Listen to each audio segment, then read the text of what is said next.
This presentation is about the Honorable Brett M. Kavanaugh. Brett Kavanaugh was born on February 12, 1965. His parents were Everett Kavanaugh and Martha Kavanaugh. Brett Kavanaugh lived in Bethesda, Maryland, where he attended Catholic schools while in primary and secondary schools. He then went on to attend Georgetown Preparatory School during high school. Kavanaugh went on to graduate cum laude in 1987 with his bachelor's from Yale University in history. He then continued his education till 1990 when he graduated Yale Law School. Brett Kavanaugh's early career had several distinguished positions. From 1990 to 1993, he served as a law clerk under several different judges. Notably, he served under Judge Stapleton, Judge Kaczynski, and then eventually under Justice Anthony M. Kennedy with the U.S. Supreme Court. In 1992 to 93, he was an attorney in the Office of the Solicitor General for the United States. From 94 to 97, and a brief period in 1998, he was Associate Counsel in the Office of Independent Counsel. Kavanaugh then went on to become a partner at a Washington, D.C. law firm from 97 to 98, and again from 99 to 2001.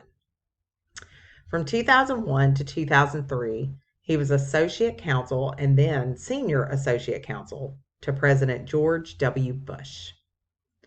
Then from 2003 to 2006, he was Assistant to the President and Staff Secretary for President Bush.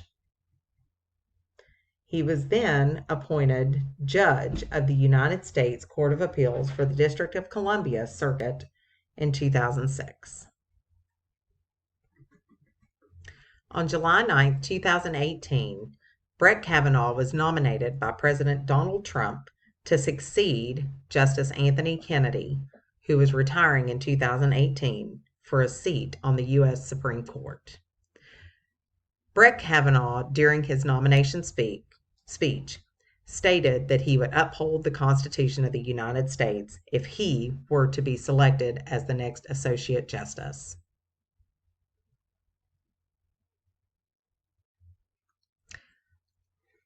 Then, on September 4th, his confirmation hearing began. The Senate Judiciary Committee grilled Brett Kavanaugh for several days. This lasted until September 7th, 2018. However, on September 28th, 2018, there was an additional hearing before the committee because of sexual assault allegations that were brought forth.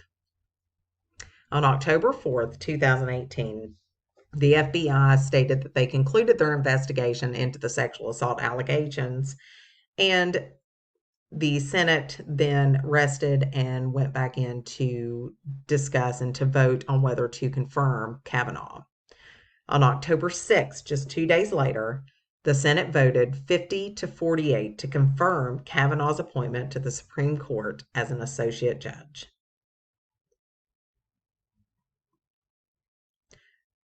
Brett Michael Kavanaugh was officially sworn in as an Associate Justice of the Supreme Court of the United States on October 8, 2018.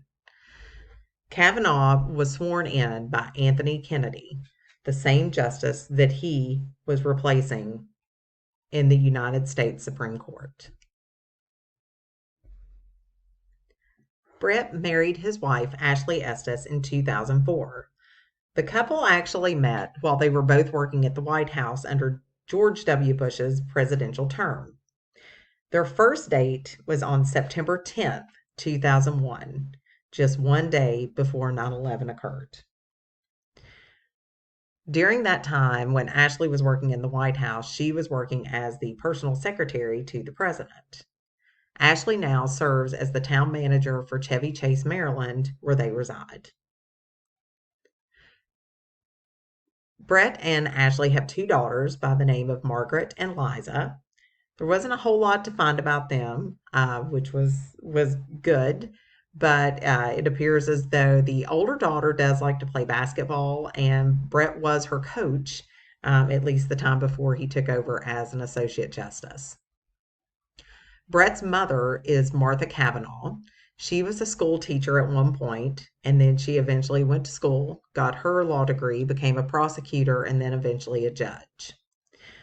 One thing that Brett always tells in his interviews when he talks about his mother is she always had a saying. She said to always use your common sense. What rings true and what rings false? And he said that he still uses that saying to this day. Brett's father is Everett Edward Kavanaugh. Mr. Kavanaugh was a private sector attorney and would represent different companies. So, as you recall, back when I was talking about Brett Kavanaugh's confirmation hearing, there was some controversy in a second hearing.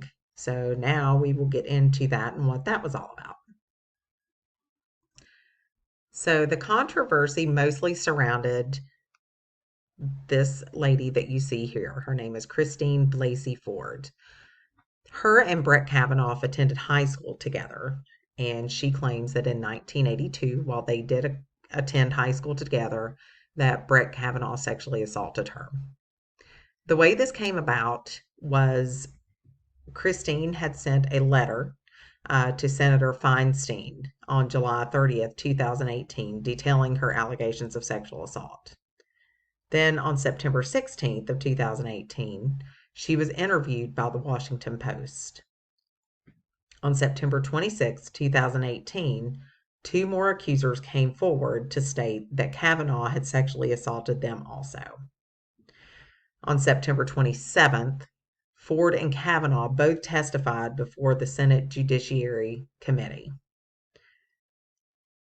During this hearing, Ford had asked that the FBI complete a in-depth investigation to determine her allegations if they were true or not. So then on October 4th, 2018, the FBI concluded the investigation, and the findings were secret but were made available to the Senate Judiciary Committee. Then 2 days later, like we had discussed before, the Senate upheld Kavanaugh's nomination as Associate Justice. Now, just to add a little bit more drama to the story, Kavanaugh was actually a target of an assassination attempt on June 8th of 2022. This young man you see here, Nicholas Rosk, he was then a 26-year-old man from California. He was arrested near Kavanaugh's home with various weapons and burglary tools. Those weapons included a pistol, ammunition, a tactical knife, duct tape, and soft-soled boots so he could move quietly inside the house once he got in. According to Rosk, once he was arrested, he had actually contacted his sister by text message and was talking to her and told her what he had planned on doing. And she convinced him to call 911 and actually turn himself in before the attack. When Rosk was interviewed after he was arrested, he stated the reason that he done this was because of Kavanaugh's opinions on abortion rights and gun control.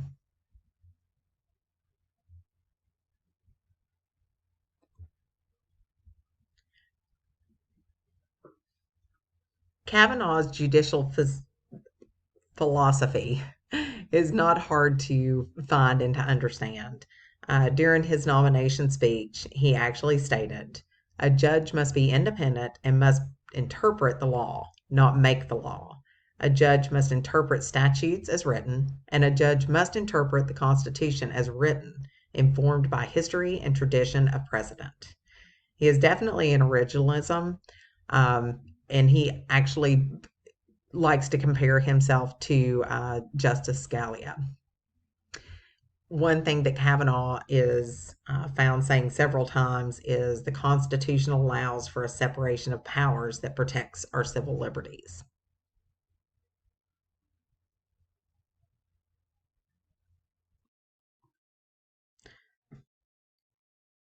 Justice Kavanaugh's name has been found in several recent court decisions and opinions.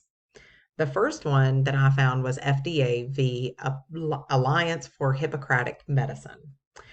This was delivered in 2024. This case was about regulations. FDA had relaxed its regulatory requirements to obtain mifepristone, not sure how you pronounce it, which was an abortion drug. This allowed the drug to be accessible to doctors and easier for pregnant women to obtain.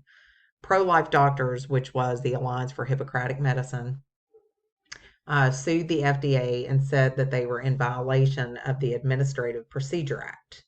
Justice Kavanaugh delivered the opinion of the court that Alliance Hippocratic Medicine lacked standing to sue the FDA over the regulation of the drug. Therefore, their suit was no good. The next case was Jones v. Mississippi. Jones was a 15-year-old man that was found guilty of killing his grandfather and was sentenced to life without parole by a jury, and was then again resentenced to the same term by the presiding judge when the case was appealed to the Mississippi Supreme Court. Jones claims that a court must make a separate factual finding that a person under the age of 18 is permanently incorrigible before sentencing the youth to life without parole. The Mississippi Court of Appeals rejected this, and SCOTUS actually affirmed. Kavanaugh delivered the opinion on this case also. The next case is Barton v. Barr. Barton was a lawful resident of the United States for 12 years and had committed several different crimes, such as drug offenses, weapon offenses, and aggravated assault in the previous 7. An immigration judge found Barton to be removable from the country because he had committed these offenses within 7 years of becoming a lawful resident. Barton claimed he should have been granted a cancellation of removal, but the appeals court and the Supreme Court disagreed, and Kavanaugh delivered the opinion on this case as well. So thanks everyone for listening, and this concludes my presentation on Justice Brett Kavanaugh.